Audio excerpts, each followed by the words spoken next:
Assalamu alaikum. Peace be unto you. Welcome to Islam Works. You know, in the world in which we live today, there's so many things happening. The global warming and the pandemic and all of the things, you know, the behavior of people towards one another. People trying to bring back the teachings of Adolf Hitler. People trying to bring back all types of things that are harmful and destructive to the overall well-being and the moral dignity of human beings. And with all the stuff that you have happening, do you have a neighbor who's a Muslim? Do you see your neighbor when he goes out, he comes home, he sees his family, how his family greets him, or maybe he has a business, or maybe he's just somebody, or she is somebody that you see walking in the streets. And it's not that they're unconcerned, but it's that we have the attitude of La ilaha illallah. There is no God but God. And we believe that everything that has happened is a result of one or two things. If it's good, it's something that God has given us. It's from the goodness that Allah has shed in His mercy. And when I say Allah, those of you who are Christian, don't get upset. I'm talking about the same God that you say is the father of Jesus, okay? It's just that, you know, in Arabic, the word for God is Allah, okay? In Tagalog, the word for God is Dios. Every language. In Hebrew, the word for God is, I can't recall what it is. So many different languages, so many different words for God. And these are things that we have to understand. And out of all of this, those of us who believe in God, we understand that there's a judgment day coming, a time when we are going to answer for what we've done in this life. Look at the history. Let's see what Muslims have done. Myself, I'm a convert to Islam, as is our brother Suleiman Shillingford. I'm from New York, USA. Brother Suleiman is from London, by way of Dominica. I've never met Brother Suleiman before I came here, but I've met Muslims from many places, from China, from Japan, from Russia, from Uzbekistan, from Afghanistan, from Pakistan. I've met Muslims from all parts of Africa, and we all have one thing, and we have many things in common, but the basics that we have in common is when we say, La ilaha illallah, Muhammad Rasulullah. There is no God but Allah, and Muhammad is the servant of Allah. But we also, when we live and we go about our daily routines in life, we use Islam. We use Islam as a means of maintaining our relationship with Almighty God. And this program, Islam Works, is just about that, how we use Islam. Maybe there'll be some benefit to other Muslims, or maybe it'll be some benefit to people who are not Muslims. So, our guest brother Suleiman is going to talk to us about some of the circumstances under which he has been using Islam in London and in Dominica. You know, one thing about Dominica I just want to mention, there was a leader in Dominica by the name of Eugenia Charles. Am I right about that? Yeah. And I remember this is years ago, maybe 25, 30, 35 years ago. She once said that Islam will never come to Dominica. Brother Suleiman, you want to take it from there? Yes, well, first of all, I must thank you for inviting me to your program. And yeah, and Alhamdulillah, Islam is entrenched in Dominica right now. There are many Muslims there, and there are about 3 masajids, place where Muslims pray. Now, what is a masajid?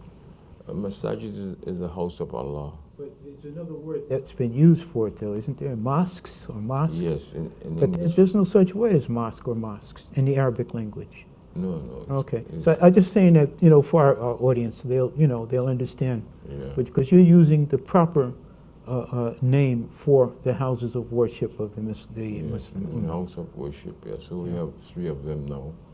And there are many Muslims now. I was the second person to embrace Islam, to convert to Islam in Dominica. And now there are a few hundred Muslims, several hundred Muslims there now. So we can see that the words of Eugenia Charles was just, from herself, but Allah subhanahu wa ta'ala, he had a different plan than Eugenia Charles, and his plan was to spread Islam in Dominica. And the Muslims from the original people who existed there, the Caribs.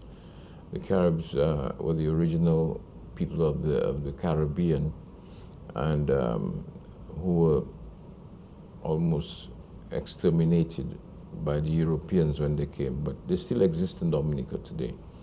And many of them have become Muslims also. And there's a masjid in the Carib Reserve. Just like you have the American Indian reserves, there's a Carib Reserve in Dominica where most of the Caribs live. And there are many Muslims there also. Interesting. Yeah. How do they get along with the other Muslims? They get along with no difficulty? Yeah, there's no problem, because Islam is one, and the Quran is one, and the Prophet's Sunnah is one. So the Carib Muslims, they get along fine. On Eid Day, that's the day of celebration for after the month of Ramadan fasting. Okay, so that would be the Eid al-Fitr. Eid al-Fitr, and also after Eid al-Adha, which is the Eid of the big sacrifice, where the Hajj, the pilgrimage to Mecca. Yeah, the Caribs, we all come together, and they celebrate together. The local Do you have Muslims. any, for instance, in the United States, the type of like my people are there. My ancestors were forced or kidnapped from Africa, literally kidnapped, forced to come to the United States and to work for free and to have what they call chattel slavery, wherein the children of the slaves would be slaves. And the reason I'm mentioning this is because many of the Africans who were brought into the U.S., Afrocentric people, all right, were thought that by accepting Christianity, that they would be welcomed into the fold of Christianity. And come to find out that even today in America, and I know in other places as well, but I'm from America, the church is divided by race. Okay, you have the Episcopalian Church, you have the Methodist Church, the Mormons, which the mainstream Christians don't consider the Mormons to be Christians, but some other Christians say they're a part of Christendom. And it was only in the 60s that the Mormons allowed Afrocentric people to have any place in the Mormon church. And you find so many aspects of Christianity like this. And they even had a slave Bible, a Bible that was written specifically for people who were slaves who had converted to Christianity. And now one of the biggest churches you have in the United States among the Afrocentric people is called the AME Church, African Methodist Episcopalian. Because the Methodists and the Episcopalians do not allow the Africans to come in. Do you have anything like that amongst Muslims? You're a person who's had a broad range of experience. Now you in Dominica, you see the Caribs who have accepted Islam, the people that, the people from Afrocentric people, mixed race people have accepted Islam. Then you go to London, okay, and you run into a whole other experience. Have you seen anything, people saying, oh, this is for white people, this is for black people, is that any part of mainstream Islam? It's not. Why? Because Islam is the religion of Tawheed. Tawheed meaning the belief in only one God.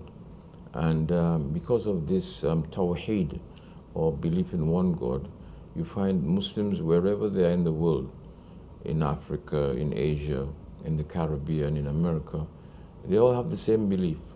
And the Prophet Muhammad, peace and blessings of Allah be upon him, brought one message, which is his Sunnah. And in Dominica, it's the same thing. I mean, I grew up as a Christian myself in the Catholic Church, and it's amazing that even I went back there recently in the summer, and I remember after the morning prayer, the prayer before sunrise. That's our first prayer in the morning.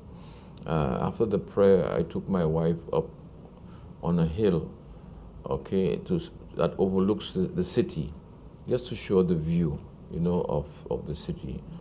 And there, whilst we were there, this man came with his young daughter. And on that hill at the top, there is a statue of Christ. In Dominica? In Dominica, on a I thought cross. they only did that in Brazil. Exactly. It looked just like the same one in Brazil, in Rio, right? Overlooking the city. It's not as big, but it's there, all in white, overlooking. And this guy came, and I looked at him, and he was actually praying to this piece of stone. Okay? And I told my wife, look at this. I used to be part of this religion. My mom, as a boy, we used to make pilgrimage to that same cross, because it was erected in 1928. It was the first, they call it the precast concrete sort of design in Dominica. And this young man, he was about in his 30s, I guess, was actually praying to this piece of stone. And I said, look how Islam, okay, has took that away from us, okay? Because Muslims don't pray to stones, all right? We only pray to Allah, one God. And that is why wherever you go in the world, okay, you can see that the Muslims are doing the same thing, okay? There are no images in the mosques, and there's no image of Allah. And also that's why there's no image of the Prophet Muhammad, peace and blessings of Allah, who's the slave of Allah. And we don't worship him. So alhamdulillah, that's one of the beauties of Islam that we cherish a lot. How has this particular aspect of Islam helped you personally in your everyday life? Well, Islam helps Muslims, including myself, in so many different ways. The first thing is this message of Tawheed. We believe in only one God. Allah is one. When we say La ilaha illallah, okay, we mean that there's no one to be worshipped but Allah. So, as I showed you before, it changed my whole life. Before, we used to worship these idols, these statues, and we used to think that Isa, Jesus, was also a God or the Son of God. So my whole perspective of the Creator has changed. And that's one of the ways, Islam has helped, and I use this in my daily life. Islam has helped in so many ways. I mean, even in the course of da'wah, calling people to Islam. My brother, who's 83 years old, he accepted Islam just about 3-4 months ago. He's 83. Alhamdulillah. And I saw him this summer when I went to visit, and he was the main cause I went to visit because of him. And he told me, he said, Sulaiman, you remember in 1989, that's a long time ago, that's over 30 years ago, you gave me a copy of the Quran, the Holy Quran. And he brought it out for me, and he showed me the Quran. And in the inside cover of the Quran, I had written to my brother Fitz from Sulaiman, and the exact date, the 12th of December 1989, it was still there. And he said, you know what happened? In the hurricane about 6 years ago, there was a hurricane that destroyed most of the houses in Dominica. It destroyed his home also. He said, Sulaiman, all my books got destroyed except the Quran. That was one of the miracles that happened that also helped to make him become a Muslim. Can you imagine that every single book of his was destroyed in the hurricane? Except that one. Except one book, which is the Holy Quran. And he showed it to me. Here's the book. It's still here with me. And so we use Islam in so many different ways in our life. Like, for example, one of the things that Prophet Muhammad, peace and blessings of Allah be upon him, said is that on the day of judgment, one of the things that Allah will question you about is your health. One of the things that you'll be questioned about is your health, because Allah gave us good health. What did we do with it? So this hadith, or this saying of the Prophet Muhammad, has motivated me to try to keep fit. In my old age, I still try to keep fit by going exercising, by riding, by walking with my family, and things like that. So this is one of the ways that we use Islam. Whatever the Quran says or whatever the Prophet Muhammad said, we try to implement it in our lives. You know, or the food that we eat, we make sure that we eat healthy food, all because of what the Prophet ﷺ said about eating, the right things, don't eat haram, but eat only the halal foods. So many things. Coming to Saudi Arabia, we have lived for about 25 years now. It's because of Islam. Islam says one of the best places on earth you could live is in the land of the Muslims, the land of Tawheed, the land where there's no shirk, worshipping idols. And you find that in Saudi Arabia. You cannot find anywhere where people are worshipping idols or statues. Okay? And so that motivated me to come and spend so much time, and I've learned so much being here. Maybe I hope that answered some of your questions. It sure did, and it also brought something to mind, because when you were mentioning about the importance of what we eat, and one time I was reading Quran tafsir, and I noticed that in many places in Quran, actually I started writing them down. In more than 250 different places, Allah talks about eating, what to eat, when to eat, how to eat, what's lawful, what's not lawful, so forth. More than 250 places in Quran, Allah mentions this. And you were mentioning about the such things that you brought to mind about we don't worship statues. And I think about the false ideas that people have. I remember before I became a Muslim, I used to go to Hindu places, all right, because the restaurants they had, okay. And I went into one time. I took my son with me, my older son. He was a baby then, or he's young. And he saw this statue. It was a blue woman with 6 arms, and they had feathers in the hair and everything. And the feathers blew with the wind or something. And one of the people said, "Oh." So my son said, "Dad, look, the feathers are moving." And so some woman, she starts talking to the crowd. "He says that the statue moved, And what I'm saying is that there's a psychosis that goes with this. And in the Muslim world, the psychology, like they have today, psychologists and so forth and so on, psychiatrists and medicine to change your mind and all this stuff, it's not working, okay?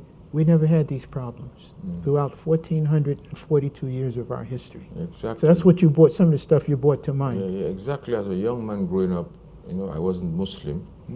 And although my mother was very religious, and she would take me to church and everything, but as I grew up, you got into all the wrong things in life.